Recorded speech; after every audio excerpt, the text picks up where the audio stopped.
നമുക്കേ കുറച്ച് കാന്താരി ഇടാം. എന്നിട്ട് എരിവില്ല എന്ന് തോന്നുകയാണെങ്കിൽ മാത്രം കുറച്ചുകൂടെ കാന്താരി ഇടാം. ഇല്ലാത്തോണ്ട് ചേച്ചിക്ക് ഇത് ഇപ്പൊ പറയാൻ പറ്റി.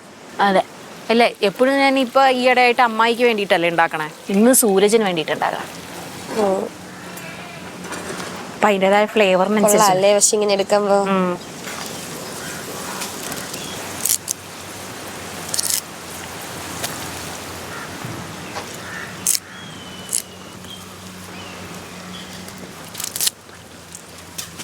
പേടിച്ചു. എന്തത്?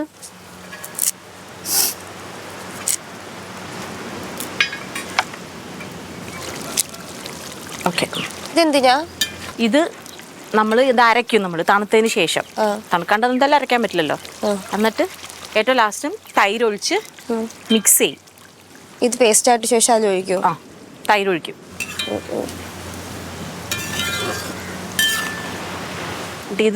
ഇതിൽ കിടന്നാണ് നമ്മുടെ റിബ് ആവണത്.